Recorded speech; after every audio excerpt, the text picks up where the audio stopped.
And we're live. It's Whiskey Watches the Wheels, and I am the phenomenal Matt Green, and here we are for another one. Boys, introduce yourself. I'm Casey. I'm James. I'm Josh.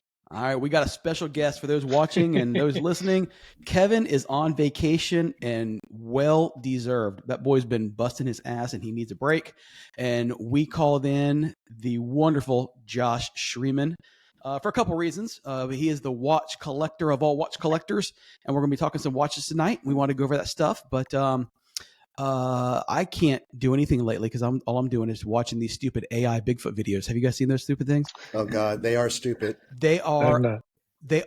Josh, if you ever on Instagram, man, just look up, type in AI Bigfoot. They are the funniest things. The other day, I got stuck in a hole, and I was scrolling, and next thing I know, 2.5 hours had gone by, and I'm watching these stupid fucking videos. And the guys are probably getting tired of it because every time I find one really funny, I send it to them, and they start sending them back, and we exchanged a bunch the other day. But it's a complete time suck. I miss those. How you guys doing? Last week, Kevin and I went for an hour and a half because you guys were off partying hard. I'm doing well. Yeah. The K-pop was good, Casey. K-pop was good.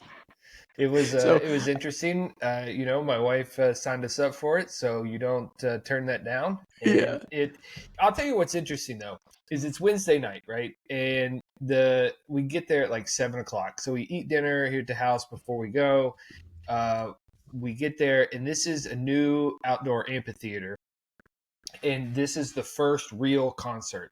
Last week or the week prior, they had done like a test run where they had local or small bands, and everything went okay. So this was the first real band, and it was packed. I mean, extremely packed. But they had a ton of beer stands, and there were virtually no lines anywhere you went. You waited one or two people, which was great. Always right with the world. Exactly right. So that was fine. What was interesting about it is that it's shocking either A, the number of people that don't have jobs on Thursday morning, or B, just don't give a fuck how they feel the next day when they do go to work. Because there were people just getting after it. Wednesday, 7:00, and they are just attacking anything they can get their hands on. It was wild to see. That's crazy. Well, I couldn't remember exactly who you were going to see or who James was going to see. So I was like, James is seeing Chapel Roan, and Casey's, a K-pop fan. I went to see K-pop or something. I don't know. I made some bullshit up. It works. It's close enough. It was fine. Glass Animals, which is an interesting band. I hear they are great live. Were they? It's not your jam? Or not your cup of tea. It's they have a couple songs that are really popular. Their other stuff, to me, the problem with them is that the dude uses the same voice inflections over every song. It got really popular off their first big song, which I think was Gooey back in 2014 or something. And he uses that same inflection over every song, and so to me it kind of gets a little boring and So I'm not familiar. What genre of music is it? Is it I'd call it indie rock. Alternative, yeah, gotcha. That's cool. I didn't go to a show. I didn't go to a concert. I went to a show last week. So, no K-pop for me. No K-pop for you? Yeah. So let's do a wristwatch check. Casey, are you wearing a watch today, Casey? I am. I think I was wearing this actually last time, but I'm wearing Willard. Okay, cool. That's always a good. Yeah, I really enjoy wearing this watch. And Casey, you need some new watches, buddy. I know. No, this one. At least for the podcast, borrow some friends' watches. Yeah, exactly. This one makes me happy though. It wears really well. It's super accurate. It's probably one of my most accurate Seikos. Nice. Much more accurate than my Sonar, which can't keep time. Yeah. So, but it's a great watch. My Willard, I'm having a little bit of an issue with. I can't advance the hour marker. It's catching. Okay. So I may need to be sending that thing out soon. So I haven't been wearing it because trying to set it has frustrated me, and you don't want to wear it when you're pissed off at it. Now, right? does it advance when you manually pass midnight, or does it not? No, so it's not at all. I'm winding it and it'll go to 1, 2, right? And then it'll kind of stop and I'll keep winding it and I'll kind of catch and then go again. I got you. Okay. But I can go backwards without issue. So something's not, you can feel it not catching. So whatever the hell's going on inside, I have no idea. Yep. But I do need to get it fixed because it's a killer watch, obviously, since Casey wears it quite a bit. So today I'm just wearing my Ice Blue Panda Seiko speed timer. Nice. I really wish Seiko made a modern, in case you're talking about this, a modern automatic chronograph. All their current chronographs are solar. And I really want to build an automatic chronograph, but I really can't find movements because they don't currently make an automatic chronograph. So yeah, but it's a great watch. I mean, you don't have to worry about it. You sit it in the sun. It always keeps, charged up. So it's good for that aspect. If you have a drawer of watches, it's not the easiest thing to keep going. No, matter of fact, I have several. So all of I don't have a ton anymore, but I have probably 4 Citizens. And about once every month or so, I got to grab this one and my Citizens, and I just stick them in the windowsill in our master bath for about a day, and then I'll charge up and then stick them back in there. What about a flashlight and just like a UV flashlight that you can just stick on the case that would charge it up? Yeah, it probably would work. Yeah. The problem is my case, all my cases, I need to get a third one, but it's got a glass top. So if they're in the top, it wouldn't be a problem. But then the one below it is just a drawer. And so you have to pull it out. Or take a lighter and put it over it. And then there you go. Yeah. Whatever works. All right. I'm wearing an upgraded Speedy from my last Speedy. You have a very special Speedy. Yeah. Let's see if you can see that. Much cooler than my 2023 Speedy. Yes. So my previous Speedy was a 2006, I think it was, right? And then Josh knows. Yes, and then I just picked this one up from our boy Josh. I was gonna say, where did you get that fine watch there, James? let's give a plug to our guest. So I got it. It's circa 1992, 3592.50 Apollo. It's really cool. It's the tritium, right? So it's aged. And the hour markers are quite they look white or toasty. silver. Mm-hmm. Yeah, that the camera doesn't do it justice. That thing's beautiful. It really is. Hold on 1 second. I'm gonna those share. Listening, Wine Set Wear on Instagram. There you go. Thank you. It might even be able to buy James's traded in Speedy maybe. Yeah, it might be laying around here somewhere. Quite possibly. Here's a better photo of it if you see that. There you go. Looks great. I'll give Josh some kudos. There's some beautiful Rolexes he's got on his site. So I need to work on that site a little bit. Yeah, it gets neglected, sadly. Something has to. Thank you, Josh. It was a worthwhile upgrade. I'm quite pleased. Hand delivered. Hand delivered. Look at that. And a bonus watch just to sell for you. Yeah, with that Seiko. So that's right. Here, take this. Right, give me some money at some point. When we were in doing Ruckus, Josh brought this watch, right? And he was like, "Okay, you need to get rid of this watch here. I had this Seiko," and I said, "No, I can't do that." So when he hand delivers this thing, he also brings a box with this watch in it, and it's like he wouldn't take it back. So it's now my responsibility to get rid of it somehow. And what does he do? He immediately texts us, somebody needs to buy this watch. Right. And I'm like, well, damn it, I already have a green face Seiko with a green bezel. I don't need it. Yeah, but you have friends that I don't know. Prospects. It's not a prospects though. I know. I said I'll put the word out there, but I don't need another one. I already got one just like it. It's a beautiful watch. On the GMT, it is beautiful. It is very nice. And if I didn't own one, I love GMTs. The one that I have is not a GMT, but it is JDM. I had to bring it from Japan. Oh, nice. Wow. Yeah, because at the time I wanted a Hulk and they didn't sell one in the States. So I brought it in from Japan. But if I didn't already own one, I would definitely jumped on it. Well, if any of the 8 listeners needs a really nice green Seiko, reach out to Matt. We got several hundred, but yes, let us know if you need them. I like it. Josh, your turn, buddy. All right. I am wearing my newest watch. It's a very special watch that I received today, as a matter of fact. So I don't know how accurate it is, Yeah. This might be my favorite watch of all time. I don't know. Well, thank you. This was custom made by a good friend, Yes. and I just got it today at like, I don't know what time, 2:00 maybe. Something like that. Yeah, you text me around 2:00. I put it right on my wrist. I did tell the guys, I said, hey, I just tracked Josh's package. You should get it today. So win or draw, we're either going to hear how good it is or how shitty it is. No, I love it. Live on the air. I think it's beautiful. Well, he just ripped off the brand new Tudor and put that on. Yeah. I didn't take off the protector. So the blue plastic. I love building those watches.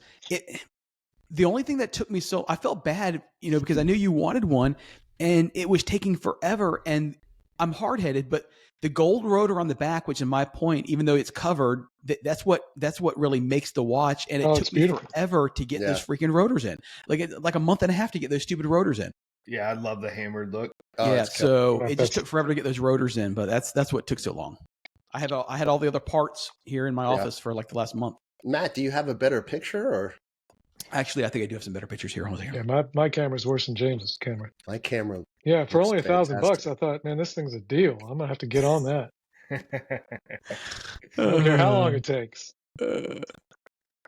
So I appreciate that. I did have something else to wear in the meantime, by the way. So don't worry, I'll put it back on. So here's some close-up photos of it. Oh yeah, the strap is great too. I love it. I mean, everything looks great together. It's so this is the thing. What I've enjoyed the most about this entire process is the creative aspect of literally going through and finding all the parts and picking them together and what will work well together and what won't.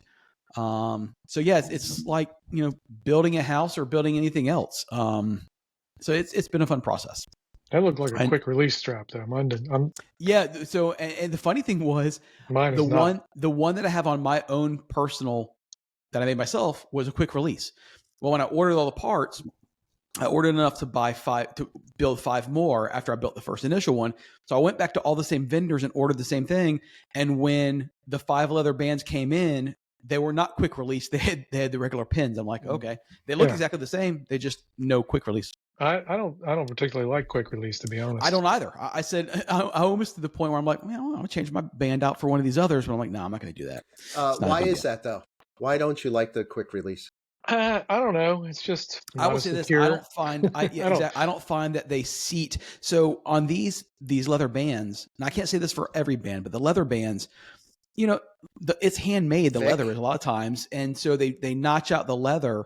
And even when I installed mine, I had to take an X-Acto knife and make the hole a little bigger because it was holding the pin back, and it wasn't getting a good seat into the actual watch itself. But can't you do micro adjustments with that band, with that quick release? Isn't it easier to adjust it to fit perfectly? Oh, I mean, quick release spring bars. Quick release spring bars. Yeah, the spring bars. Oh, got it. Like a Apple Watch. Where it meets the case. Yeah, right. Got it. My bad. Yeah, no, that's okay. James, I was where you were. Okay. Sorry. No. I'm a big fan of the butterfly clasps and these type of.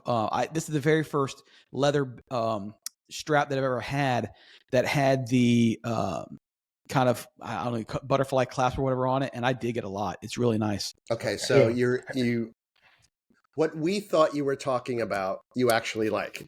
Correct. Yes. Yeah, but there's no micro adjustments on the clasp. Correct. Yeah. So if you were what Josh was referring to and I was referring to was if you look here on where's it at? Back up. Last one. You were there. Oh yeah, right here. See that little? Yes. Mm-hmm. Right there. So that whereas there's nothing there. It's a regular spring bar. I like those. Yeah, I'm not a fan. Release? I mean, it's fine, but I had to here you see where the leather's a little torn because I actually had to carve it out a little bit to get it to seat well. I have so many straps. I'm a hoe with the straps, so I like to switch them out quickly. So quickly, you can't use a spring bar tool. You just no. It takes an extra 3 seconds. I just mark. No, I gotta take my glasses off, put some lights on, and get in there. No. Yeah. Well, I will say this. Just a fingernail. There was over the weekend when I was building Josh's watch, and I mean this with all sincerity. There's a different level of stress that when you're building a watch for yourself, if you fuck up and you're putting in a band and you scratch the case a little bit or whatever, okay, it sucks, but it's my patina watch. for me. It's for me. Yeah. When you're building one for someone else, dude, there's a whole nother level of stress. Like my kids would come in or my wife come in and go away. I'm trying to focus and make sure I'm not like literally scratching anything and everything. So it's a whole different level. The whole case is covered in blue painter's tape. Yeah. I mean, I was making sure I took it out of the box. I took it out of the box and dropped it on my gravel driveway initially, and then I stepped on it accidentally. I'm telling you, it didn't matter. I put it in the box, and I would keep double checking. And then I wrapped it in like bubble wrap, and I would put more bubble wrap. I said, man, I want to make sure there's nothing happens to this thing. It looks perfect. I'm glad. For now, yes. If something falls off, just let me know and I'll fix it. But I got a story to tell you about that when we get to the main event watch. Cool. Well, before we get to the main event watch, let's go ahead because both you and James were at let me get this right, the small batch rally. So let's talk about the rally because James was on the podcast last week, and so we didn't get a chance to talk about it. Well, it was called small batch because it was supposed to be in Kentucky, right? And with all the massive flooding going on there at the time, we had to rearrange some things. So Charles wound up moving it to Little Switzerland, where Target Carolina is each year. And, they were dealing with floods and they had just opened up again. But apparently the hotel that we were in, FEMA came in and took it over in Kentucky. So we lost our hotel. So Charles quickly pivoted to Little Switzerland, and he wound up calling it the Target Carolina Recon Rally, right? So essentially what we were doing was recon the routes for Target Carolina that comes up in October. Right. So has all that stuff kind of rebounded since the hurricane? No. So literally you have to scout the roads out. So the devastation is real. It was quite eye-opening. If you think about it, this is 6 months, maybe even less than that. Yeah. As far as cleanup goes, all the roads, every single switchback we were on had gravel at the bottom. Every single one. What was really odd was, wow, this road is familiar. I've been on it a number of times, but the surroundings were not familiar because they had changed their profile so much from the storms. Be it trees gone, be it river rerouted, be it half a road gone and recreated.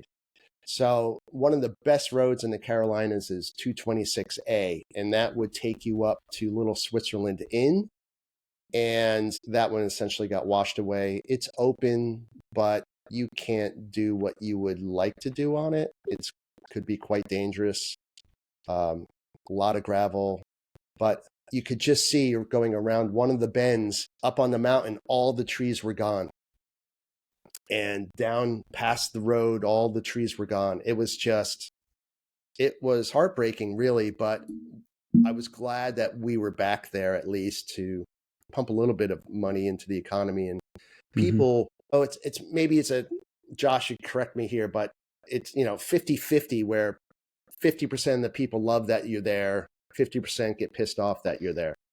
This was nothing like that. Everybody was happy to see these cars. Everybody was happy to see a little normalcy. So in that regard, it was fantastic. But it was a bit of a downer. I don't know about you, Josh. It's just the devastation was crazy. There's some stuff, like you said, just shocked me, especially even approaching before we even started the rally, just on my route. I mean, I looked over when I was getting pretty close, maybe 30 minutes away, and you're going beside the river a lot. Whatever river I was there, it was beside at the time, but there are lots of rivers down there. And I looked over and I saw a Tundra that looked like it was using a car bombing. I'm not even joking. It was like, wow. I mean, you could see, and it's just pushed onto the side of the road, with a bunch of trees and debris. It's been there for months and months and months. The whole top was ripped off of it, and you could see like what was left. And then at one other point, there was a big like island almost where the river kind of went around, and there must have been 1,000 trees. Yeah. Down trees stacked up in 3 big piles. It was like you said, eye opening. I saw one car, same situation, like on the side of the road, just like bulldozed over away. I couldn't even tell you what kind of car it was. It looked like one of those Right. videos where, the car parks up against the concrete wall and the dump truck hits it at 50 miles an hour from behind. They just go. Yeah. It was. I mean, I saw the motor, and I Yeah. couldn't tell you what it was. It was crazy. scary. Yeah. So one of the reasons it was called small batch was because it was going to be a smaller group, and then it was going to be in Kentucky. So perfect name. Mhm. So we had 27 cars, which is quite a small group. Mhm. Typically, I would say Target Carolina would fast approaching 100 cars. Wow. Oh, so Yeah. it's more like fair in size. Yep. Yeah. So let me share a couple photos here. So this photo here is kind of the Charles talking to the group, little driver meeting before we head out. You can see how sparse it is, but typically that whole patio area would be packed shoulder to shoulder. Mhm. So, we had our run groups. Let's see here. My program does not want to advance. There we go. There you go. Yeah. So just a couple photos here, just small groups, all the locals loving the cars. Really great. Yeah, is that a local or a driver? Yeah, it's a local. Right. So we had stopped. I know that Josh had stopped at this church as well. Yeah. But if you were to turn around and look across the river, there was a garage where the whole corner was gone, just hanging there. And the bridge didn't quite make it all the way across where the new river is. So pretty interesting. Yeah. But that bridge right there, you can see where it kind of ends, but the river is past that now.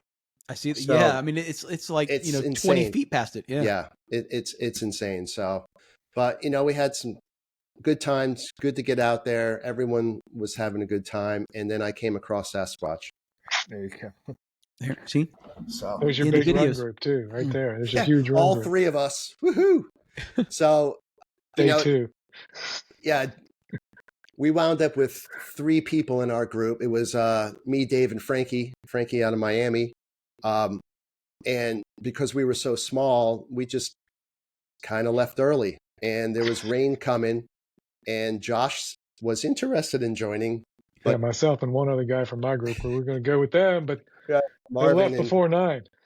We left before 9. We got ahead of the storm, so all the other run groups kind of got dumped on with the rain. Yeah, and we ran through the rain all day. We did not get any rain. We kept going, and we didn't stop for lunch. We just wanted to beat that. You could see it behind you, just following you. Whenever we pulled over to take a break, the clouds were moving just so quickly. That's how quickly the storm was coming in. But we stayed ahead of it. So in the end, it wound up being a good move. It was enjoyable.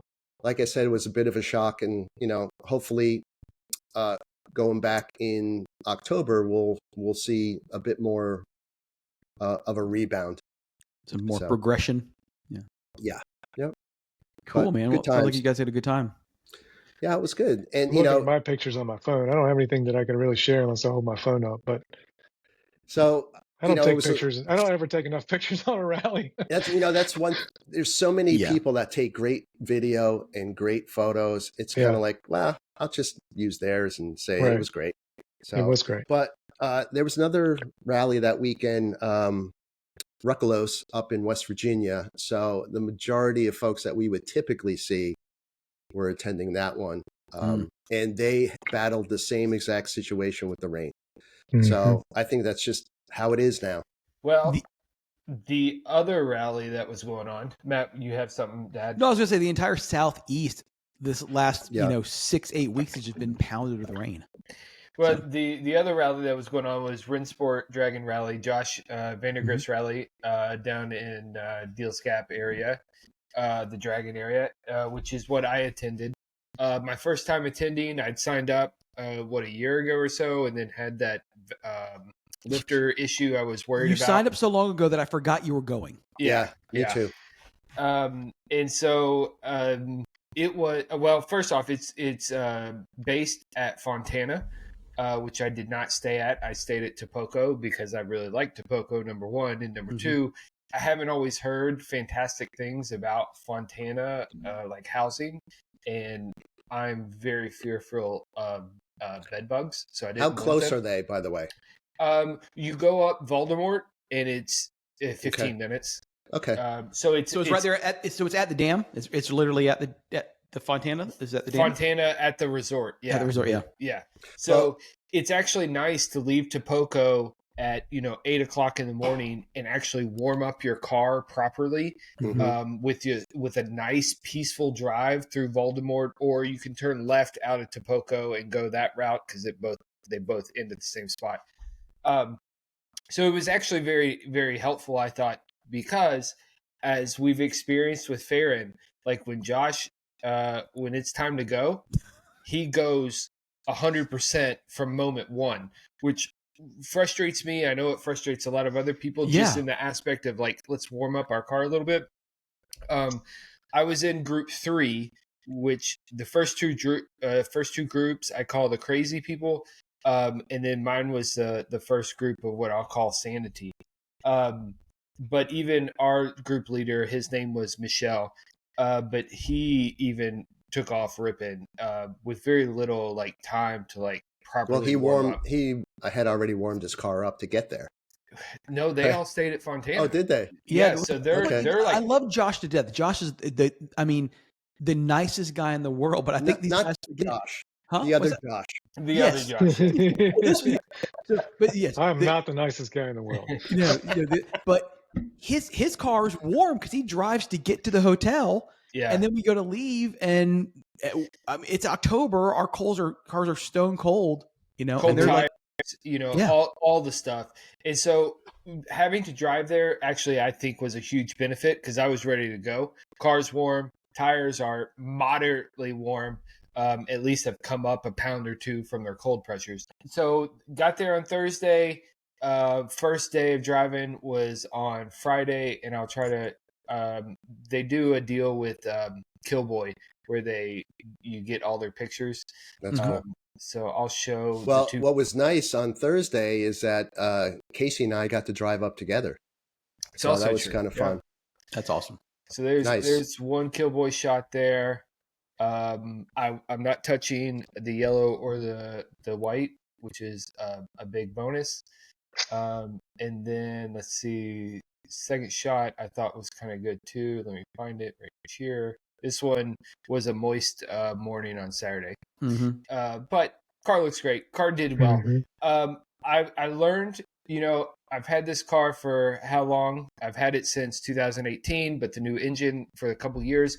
I learn something new about the car each time I go out, or maybe more about my driving. And I learned that 90 degrees, it was 91 on Friday in the mountains.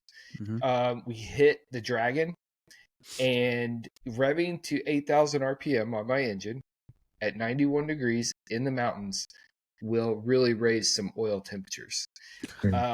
So we're about 3/4 of the way through the Dragon, and I'm noticing, like, Porsche puts out that you need to be at 3.5 bar at 5,000 RPM, right? Like that's their gauge.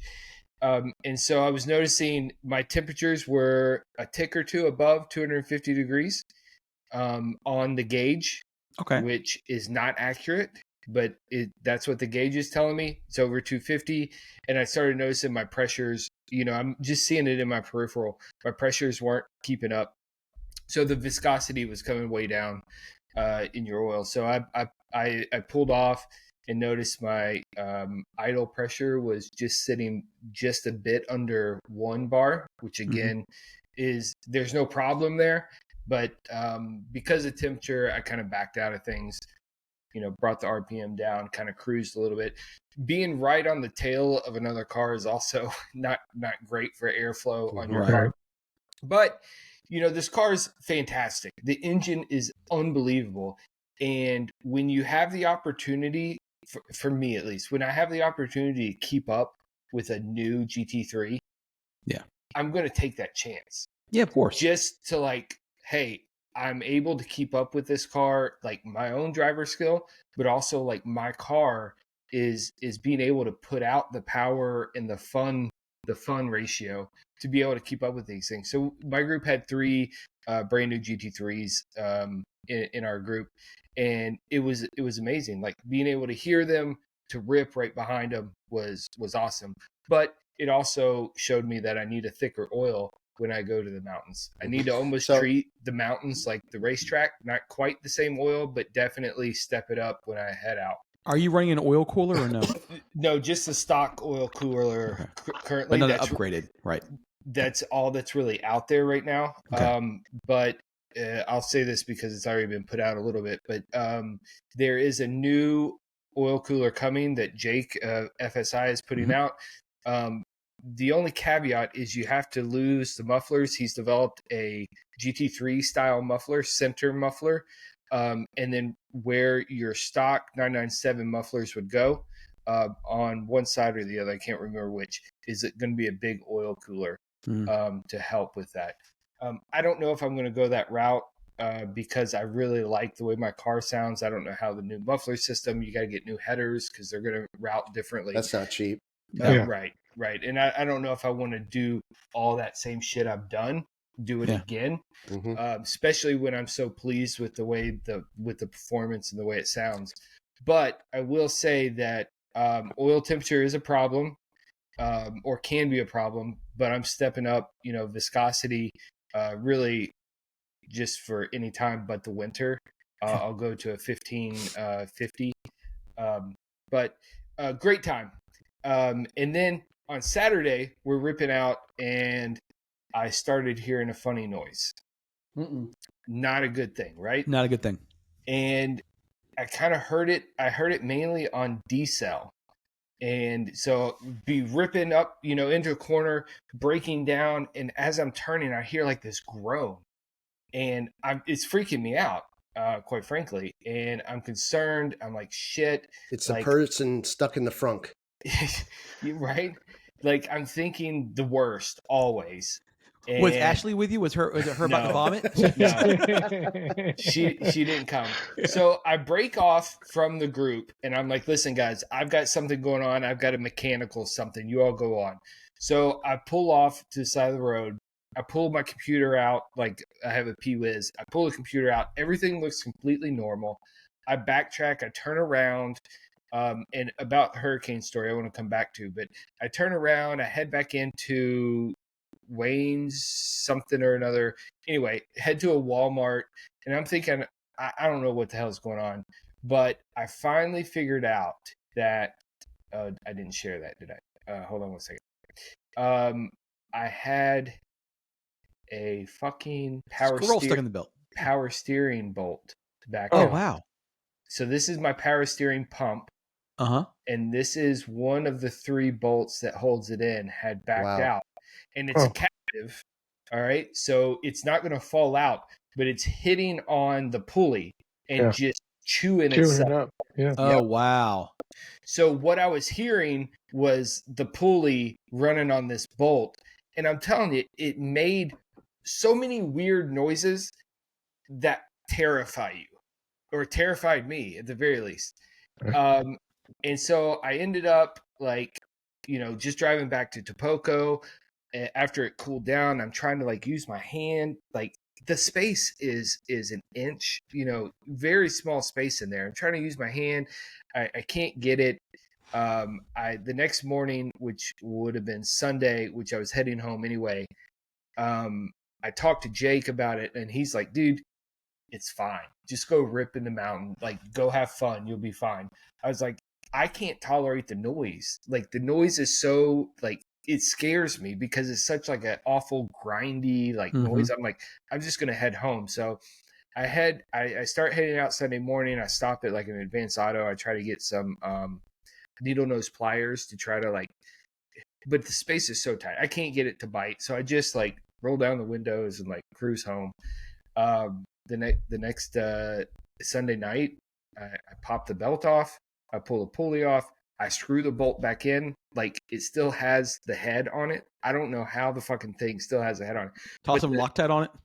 Yes. Well, Yes. which it had before. Right. And it had Jake does like it's almost like a rubber witness mark type deal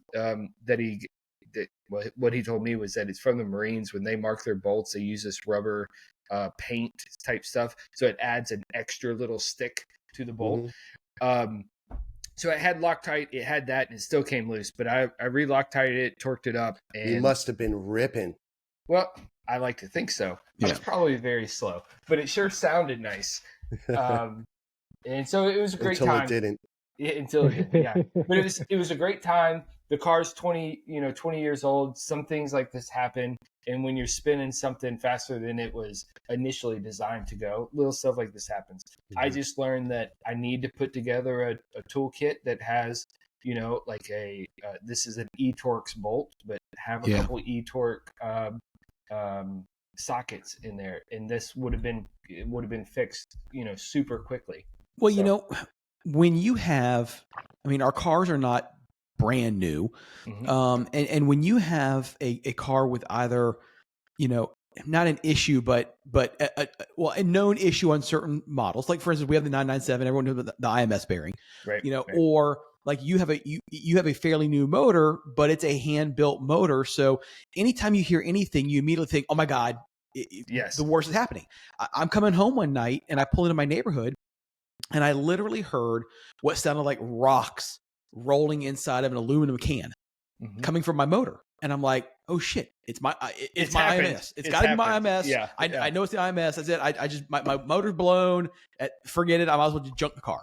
And I pull in the garage, and of course it's 10 o'clock at night. I'm coming back from a car meet, and I look underneath and I see black stuff, dripping from underneath. And I'm like, that's it. Car's toast. Ended up being just the water pump. It was the water pump. But and so they said when the water pump goes, it sounds like bolts and rocks rolling inside, so but your mind immediately goes to the worst place.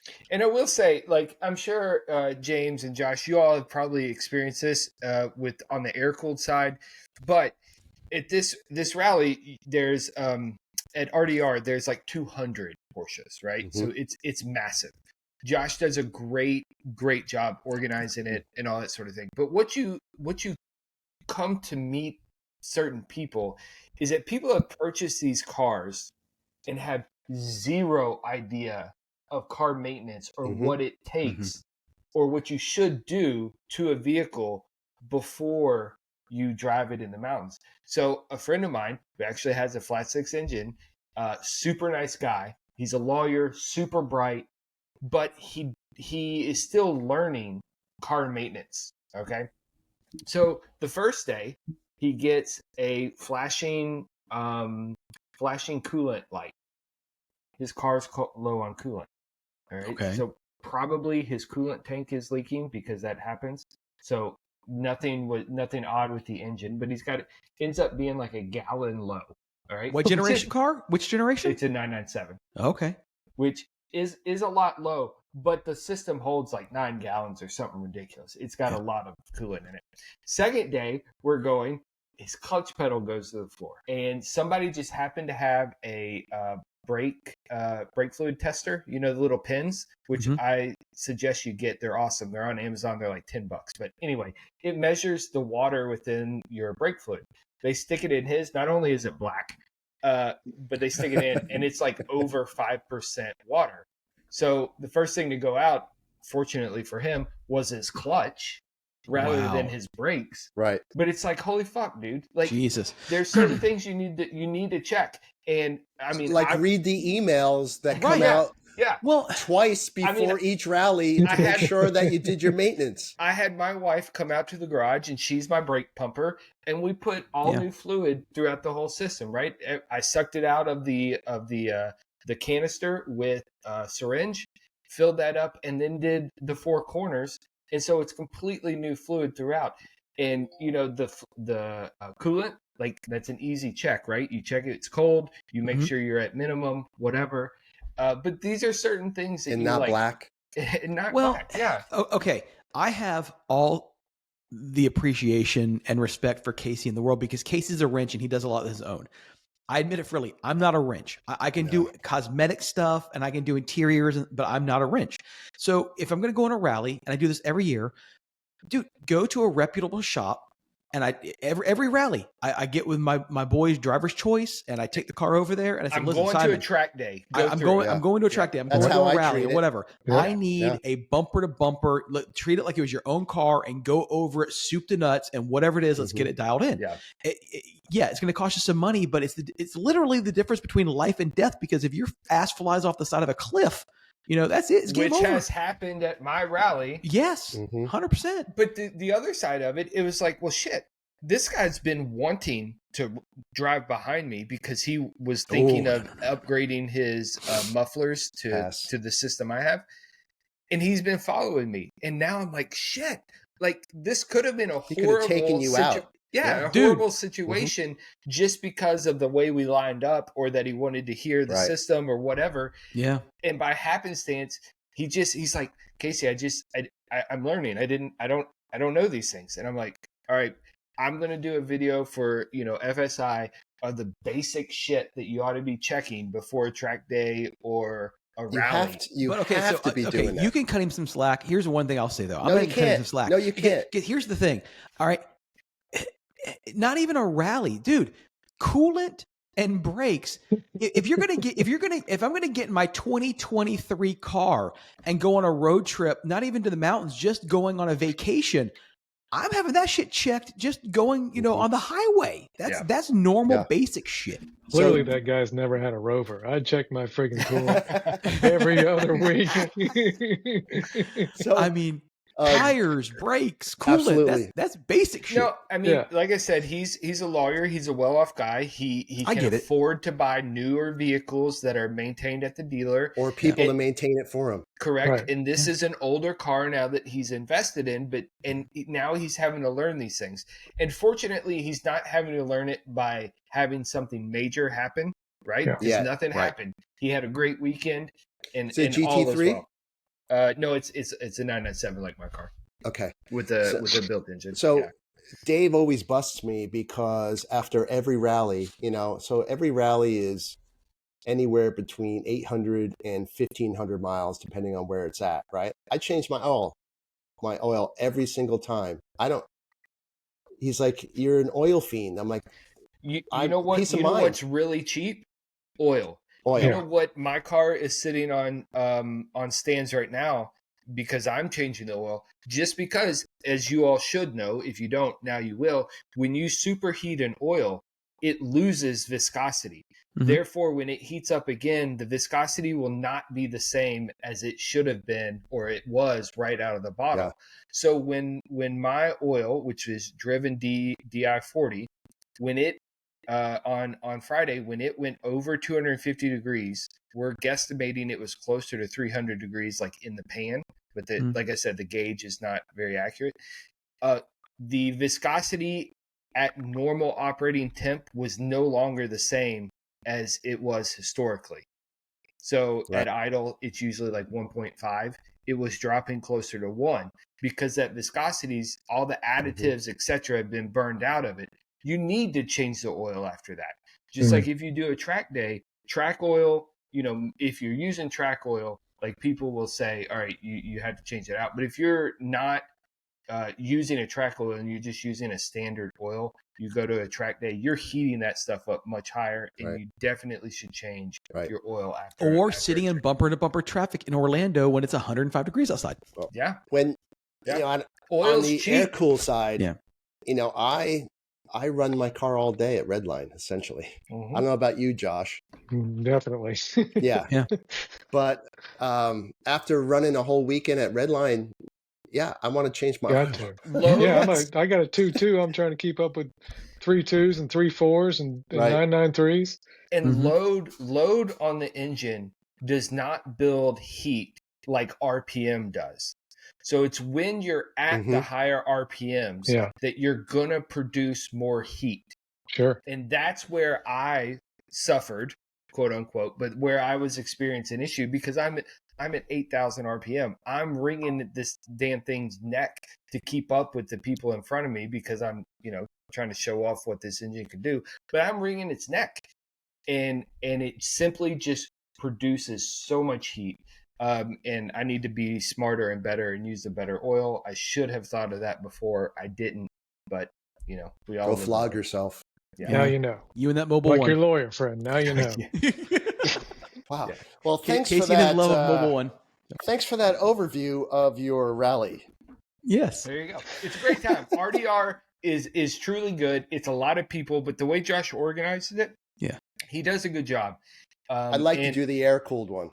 Yeah, you should. Again, it's a lot of cars, but they have odds go one way, evens go the other. They break it up so that there's not as much traffic behind you.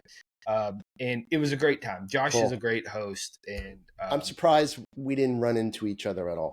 I know, right? Yep. But we only had 27 cars. we were sparse. But we were butting up against each other as far as the territory goes. Saturday. But there was when I turned around, Group 5 had stopped at a little roadside restaurant for lunch, and I happened to pull over there just to get my bearings and calm down a little bit before I drove the rest of the way back because I was upset. But I heard them on the radio talking about the very thing that you all talked about, like people enjoying that you all had stopped by their restaurant or whatever. Mm-hmm. But they were chatting on the radio about how appreciative the staff and the people were in this little restaurant gas station, and how they came out to take pictures of, literally the staff came out to take pictures of the car. Everybody was talking we made sure to tip them, exceptionally well. But these are little things that, even though we're dorky car people, or we're people that a lot of the society would look at and they're showing off with their cars. But these are little things that you can do for the communities that we stop in to bring, uplift them, and to spend money with them, because that's what they need. They need you. And the area was hit by storms and whatever. So it was I think that's important to remember while we're out doing stuff.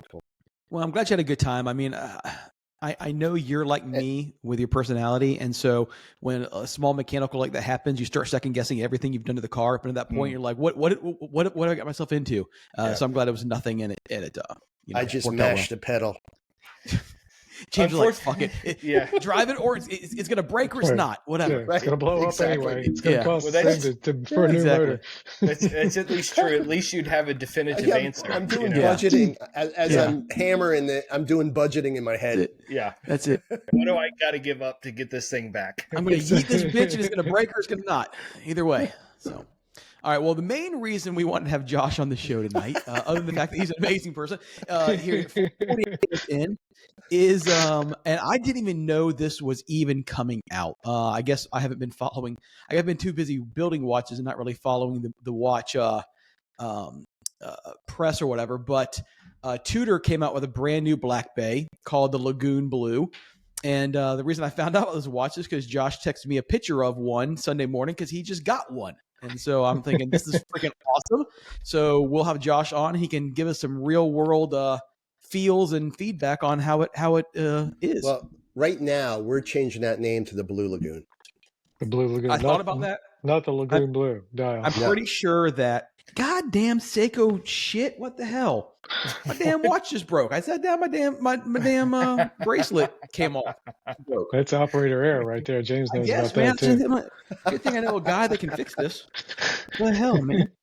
Anyway, so mental note: Seiko built this one, not me. If I had built this shit wouldn't broke. Is this just a lost in translation sort of thing? I think it's a IP thing. I don't most think likely. They can. I don't think they could. If they would have called it the Blue Lagoon, it would have been Lawsuit City. Yeah, someone owns the rights to that name. I guarantee you. Mm-hmm. I agree. Yep. So Josh, tell us about the watch. I mean, we know it's part of the Black Bay line. The dial on it and these photos do not do it justice. Not at all. No. That helps a little bit. There's tons of texture to the dial. It's first of all, texture. Just to be clear, sorry, it's a Black Bay 54. 54? Okay. So it's the 37 millimeter. I don't know if you can, how terrible this is going to be. Oh, there's the picture I sent you in my yeah, kitchen. exactly. Which really it looks bigger than the 37 on your wrist, but Yeah. but I yeah. don't have a big wrist, obviously. Those of you that have met me, I'm not a big person, but my wrist is a hair over 7 inches. So it's a 37 millimeter. I think lug to lug is 46. Okay. So it's You're talking pretty, wrist, right? yeah. Yeah. Okay. So for a dive watch, it's a compact dive watch for today's standards, and it's possibly they brought this 54 out to bring more females to a dive watch, to dive watch ownership. But it really is a throwback to the original Tudor Submariner when they brought it was in 1954 that it was released, 7922, and it has the same proportions essentially as that watch. James made me put this lamp up here, so this is really terrible. Oh, it's perfect The now. glitter in it is absolutely. There's so much, and I don't know if I sent you the video that I made when I first got it. You did send me the video. There's so much going on with the dial. It's just While bananas. you guys chat, I'm going to see if I can get that video up because. And to be honest, when I first saw pictures of it, I had a little pause on the polished steel bezel because I don't like, especially on a sport watch, on a dive watch, I don't like shiny, but it totally works. I mean, it's nice. The 7924, right? 7922 was the original. Okay, so the 24 has a polished bezel or the polished case. It looks like, yeah. It's if you see some that are like a vintage watch that somebody's has now, it could be a sleeve polish on it. What about that? It says 7924. Yeah, that was the third one. It was only a couple years after the 7922. That definitely should be brushed. Okay. Just like a Submariner, like a Rolex Submariner that you see now. I mean, the case sides are polished, even on new Submariners, but all the top of the lugs, they're all brushed, and the bracelet's completely brushed on it. Well, they're marketing it as a unisex watch. I mean, sure, it's a 50-50 thing here as far as their marketing goes. Well, it's 37. Today's times, everything is unisex, isn't it? One size fits all. You got women wearing 46 millimeter watches and men wearing 22 millimeter Cartiers, and getting those Invictas out. Yeah. So this thing just glitters and sparkles. Yeah. Yes. When I saw it in person, there isn't a video or a photo that really does it justice. You do have to see it. And of course, back to my earlier comment about the beautiful watch that I opened today. Literally, I opened the box, I picked it up. You probably can't see it, but I picked it up and immediately dropped it on the table. Do you see that? Oh, I do. No. I see it. On my kitchen, glass kitchen table. So I've had watches 10 years without putting a ding on it like that. But wow. That's a shame. So, I'll give you $1,500 for it right now. So I put it on my wrist. I'll give you 17. I'm just gonna wear it. My wife said you absolutely have to keep this, and not because she wanted to wear it, because she's like, it's definitely a man's watch. Yeah. But you need to keep that story. You already have a story. You got a story. It's a great story. It's a story of heartbreak and despair. Yeah. But it happens. When I saw it and I saw all the glitter in it, it immediately made me think, because I've told the guys this before, that I eventually want to I aspire to get to a place where I can actually make my own dials. And I immediately thought, even though it's not the same, like the 70s paint jobs, all that glitter you see on like the hot rods and bass boats. I said, bass boats. Blue, how baby. cool would it have a dial with like that mustard glitter? That would be so rad. Oh, that would be cool. Yeah. Well, they're calling it sand textured dial. Sand textured. So, okay. Yeah. Get that whole lagoon blue thing going. Being at the beach. It's definitely tropical. I like it a lot. Sharp. I like the color, but I'm a pastel guy. I like pastels. I'm just going to say, one reason my wife doesn't want to wear it is because same day, you can't see that, but the same day she got this. Yeah. Oh, wow. Lavender. I don't know if you can see it. Yeah, that's not, the lavender's not showing up, but it's really nice. I need to be able to share my watch. pictures like you guys with your fancy computers. We got the 36 OP in lavender in the same day. So is this like 70th version of a Black Bay. I mean, that's the one thing that Tudor, it would be great to have it a couple lines besides just the Black Bay. Yeah, I mean, of course, Pelagos is great. It's just okay. It's like Rolex and the GMT or the Submariner. I mean, that's what they're. I'm not gonna say they're the most popular models, but who's going out and buying a Tudor Pelagos? I would. I think the Pelagos is a beautiful watch, but it's just not a mainstream watch. Yeah, but a lot of watch people really like that. Yeah, that model, and the new one is pretty damn sharp.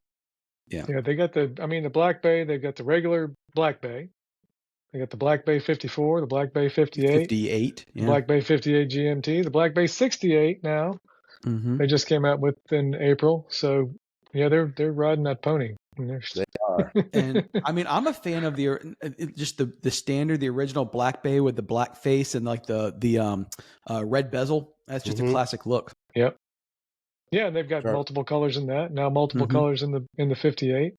But I can tell you one thing, one of the biggest things to me that they've done is a 5-link bracelet. It totally changes the character of the watch, in my opinion. Obviously, this dial in particular is completely different, and the bezel. But even that last year, they came out with the Black Bay, the new version. Putting the 5-link bracelet on there makes it feel like a completely different watch. Wow. Meaning it's more comfortable? Just the look. And it's very comfortable. I don't think the other bracelets are uncomfortable. I don't like the faux rivets like on the 58s and the 54. They just, I don't know. They cheapen it to me a little bit. I'd rather have just a plain old rip off of the oyster bracelet without that. But the original ones came with rivet bracelets, so they're trying to make it look like that, I guess. I don't know. People underestimate the way that a strap or a bracelet can change the look. I mean, you can take a watch and put in an oyster versus a Jubilee, and it gives it a completely different look. Even huge difference. You're right. When we were talking a couple weeks back about 009s, and my 009 has an oyster, and yours has a Jubilee. Correct. I have a NATO on it now, but it came with a Jubilee. That's the first thing I do is I rip that off and put a NATO on it. I know that's what you'll do. Yes, it came with a Jubilee. Screams for it. My 007 has Jubilee, and it looks like a much fancier watch. I agree. Than an oyster. And correct. Even more, oyster, I think, is just maybe a half step above like a NATO in my mind. For the watches I wear, right? Because I think NATO's fun and an oyster is very like easy, like it doesn't scream high end. It's the Rolex syndrome. I mean, where a Jubilee to me is fancy. When Pete, my buddy, reached out to me and wanted me to build those two Seikos for him and his dad, first thing he said was when he was picking up bands, he goes, "Hey, I don't want one that looks like this. I want this." And he didn't want an oyster. He wanted the Jubilee. I said, "That's no problem." Yeah. So it definitely makes it look dressier. This watch in particular as well, especially that, and the bezel. The bezel really, I mean, that high polish makes it look like a dress watch, like a dress dive watch, if that makes any sense. Has Tudor ever made a polished bezel? I mean, I'm thinking back. Have they? Okay. Yeah. Everyone I think of has always been. Sorry. No, I was gonna say everyone has always been either ceramic or a color. So. Yeah, they're not a ton, but they did like the Black Bay steel, I think they called it. I don't know what they call it. It's a Black Bay, they're all Black Bays. They're all Black Bays. Exactly. Well, that Cartier that you have, I can't get that one out of my head here as far as a dress watch goes. Well, I'm coming to Charlotte. I'm just going to leave it on your desk. I know. Along with the Seiko. Well, give me some money. That's what I'm going to say. But that's a cool watch. Sorry, go ahead, Matt. Yeah. No, go ahead. What you're saying? Yeah. It's a bigger. I got a tank MC, which is a bigger tank. It's definitely a man's watch. It's sharp. It's sharp. Probably like I'm gonna guess 45 lug to lug, maybe. Wow.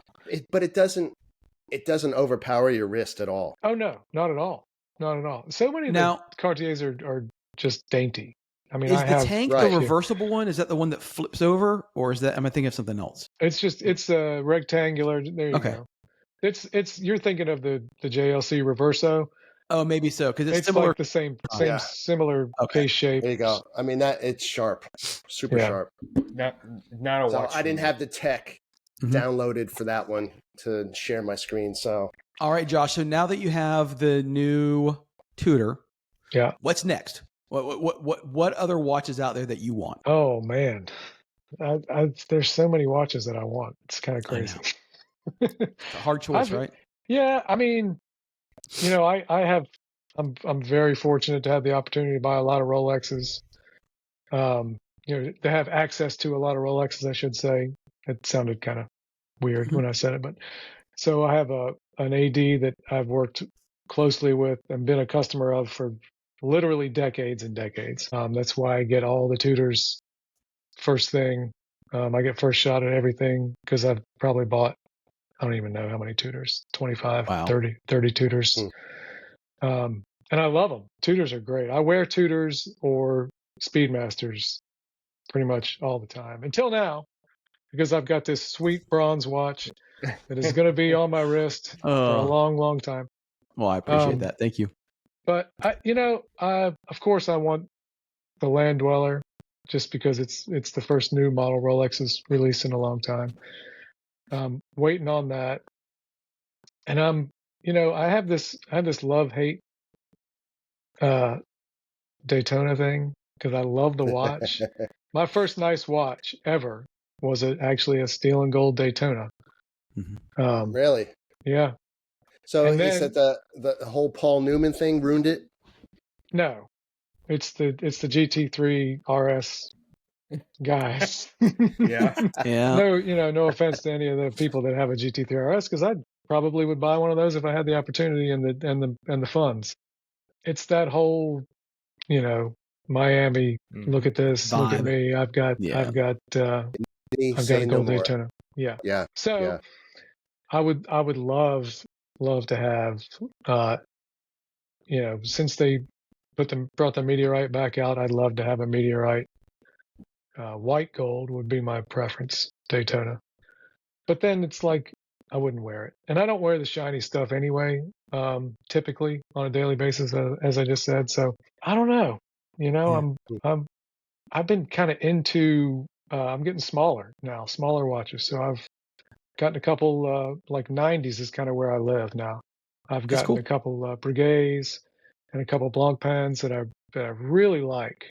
They're just super elegant, but some of them are also pretty hardy. So it's kind of an interesting combination. So Yeah. I was looking at I was looking at an Aquanaut the other day, the initial Aquanaut release, the 5060. Oh, wow. I'd love to have one of those. That's somebody else's fault down in Charlotte. We can maybe talk about that later. But, I love it. That's Well, I'm going to awesome. ask Casey and James the same thing, although I know Casey's answer, but I'm going to ask him anyway. Casey, what would your next watch be if you could get?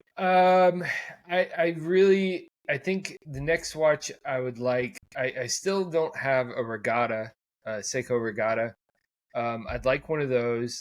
A bullhead. I would like one of those, but I also I really like the Omega Flightmasters. Mhm. And if I could get a really colorful Flightmaster, I think I would enjoy for sure. that. Now, if money was no object, Casey, and you go out and buy one watch tomorrow, what would it be? If I could get any watch just walking in somewhere, I think I have something in my mind, and I'm going to see if I'm right. I think I really like a white gold Sky Dweller. Really? Okay, that's not where I was going to go. Because you talk so much about wanting a deep sea. I thought you were going to say deep sea. But deep seas are available.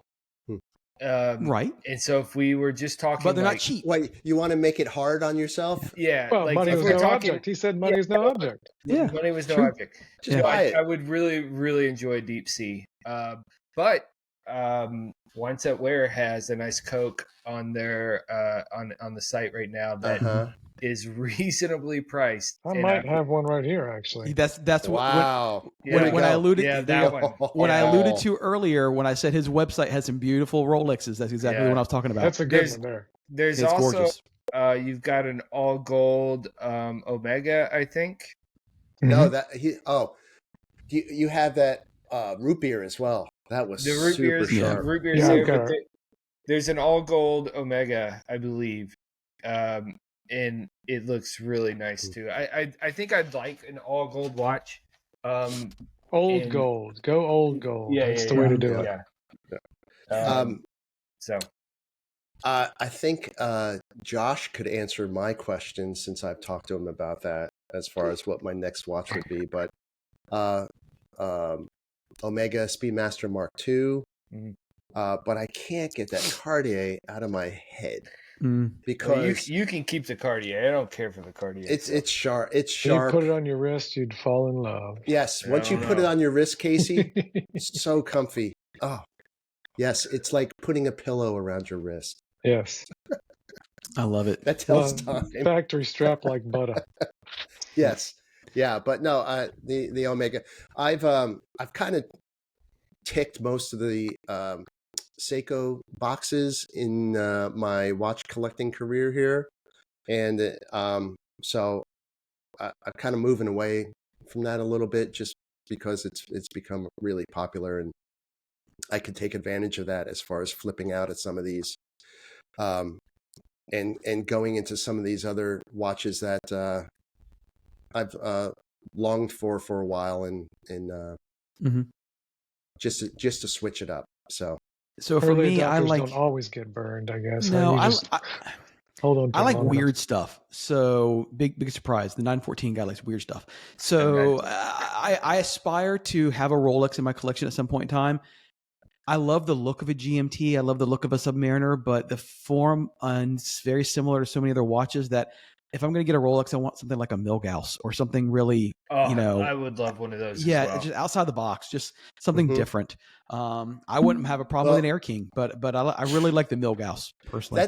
that's why I originally went with the Explorer, just because it doesn't shout at all, but Right.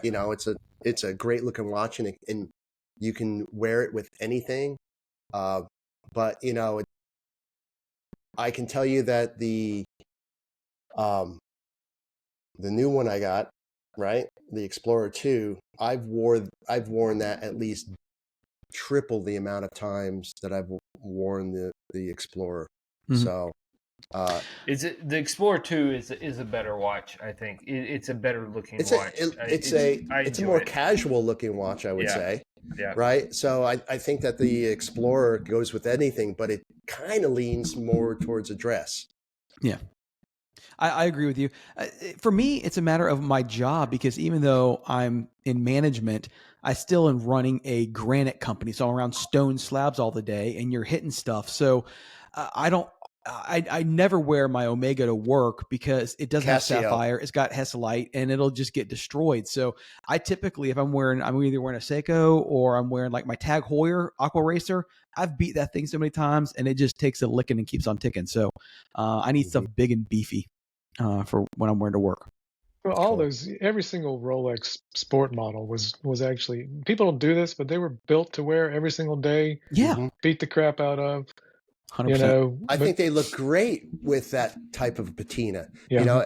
It's almost honest like wear is what we like. Well, but it's almost like buying that GT3 RS, right? You're only going to put 1,500 miles on that thing before you flip it, right? Yeah, right. Same thing with the Rolex. How many of these Rolexes that are handed down are beat to shit because they've been worn? Right. And I think they look fantastic. I know that Kevin busts me all the time about the patina thing. I love it. I love it. Yeah. There's a story. I may not know that story, but there's a story that has happened with this watch. Mm-hmm. So, yeah. Well, you say you buy a 55-year-old driver and you just beat the crap out of it. Yeah. Same thing with a watch. The reason I'm rocking a base Carrera, baby. I just beat the shit out of it. I don't care. Do it. What does it matter? They're all sports cars, babe. Exactly. Yeah. All right, fellas. Well, that's an hour and 10 minutes. Look at that. Just like that. You wouldn't even know it. Wow. Anything else we want to talk about before we leave? No, I had a bourbon segment. We're not going to do it. You did. I'm sorry about that. We'll save it for but your rally story just went off the rails there. It was a really good story. It was a great story. It was a really good story, James. Fuck you. No. I'm not saying it wasn't a great story. It was full of great information as well about your viscosity and such, and how to prep for your rallies. We are going to eventually talk about some Buffalo Trace. The most we will next week. We'll talk about next week. Boring bourbon ever. But here we have a standard Buffalo Trace, a 6-year single barrel, and a 9-year single barrel. And we'll, even though my palate's not all that fantastic, I will taste through them and a live tasting. I'll probably need to do notes beforehand because my palate just. So let's do this. Here's what we'll do. I will have Ron do a thumbnail for next week. Buffalo Trace. Can you tell the difference, kind of thing, and we'll talk about it next week. Really putting me on the spot. Well, hey, you got a whole week. You got 1 week. You got plenty of time to prep. All right. And you got enough to ship it all out. But I will say, before we leave, James was very excited and proud of himself for drinking tonight. So, James, what were you drinking? Oh, I was drinking because we didn't go over that, and you were so proud of yourself. Well, yeah, I haven't been drinking in quite a while. So yes, you got some tequila. I got some tequila here. And I pulled this out because Josh turned me on to this in the parking lot in West Virginia. That's how all good friendships start. Bad. Listen, when you have to be careful when you use words like Josh, turned on, and West Virginia. Those are words. There's a banjo. There's a banjo next, sentence, right? Yeah. How do you pronounce this, Josh? La Gratona. La Gratona. Okay. It's quite tasty with a nice fever tree ginger beer. Yeah, awesome stuff. Yeah. So thank you for that, Josh, and that's a tribute. And Casey, you were drinking, right?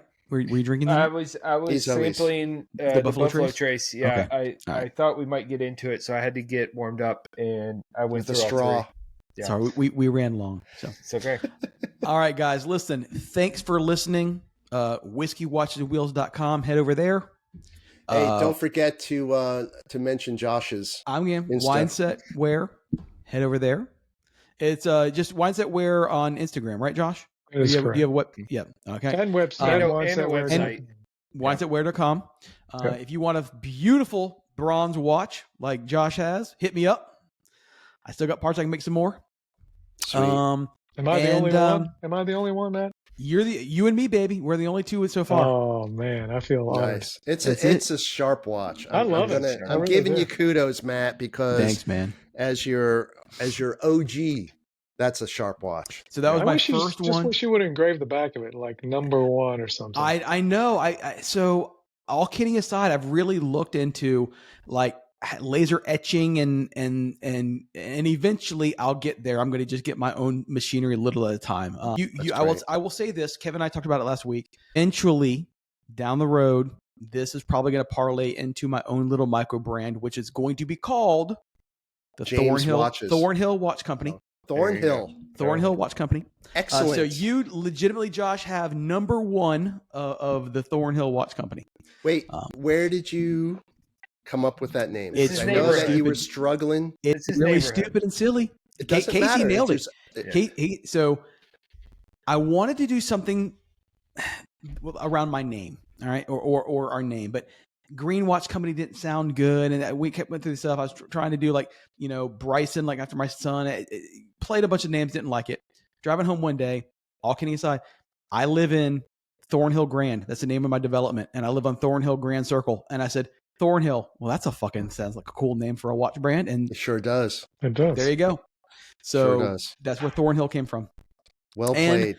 Again, talking about IP, go out there and start. A lot of the names that I wanted to use are already in use. There's so many different names out there. So even my own name, I thought about Matthews Watch Company. It's already out there. So many different names are out there, but there was nothing for Thornhill. I'm like, oh, did you try Omega? They don't even have it. They have to Epsilon. I thought about Green Epsilon. All these different names, and they're already out there. It's for something. So yeah. Well, I like it. Well, and I had to come up with something that you could use a simplistic logo for the dial, and like a script T or whatever it's very simplistic and doesn't take up too much space. So anyway, eventually we'll get there. Yep. So that's it, guys. Thanks for listening. Catch us next week when Casey goes over bourbon. Maybe. No pressure, Casey. No. You're All locked right, in. guys. All right. Well, thanks for listening, and we'll catch you guys later. Yep. Peace out. Thanks, Josh. Thanks. Thanks, Josh. Appreciate it, guys. All right. Bye-bye.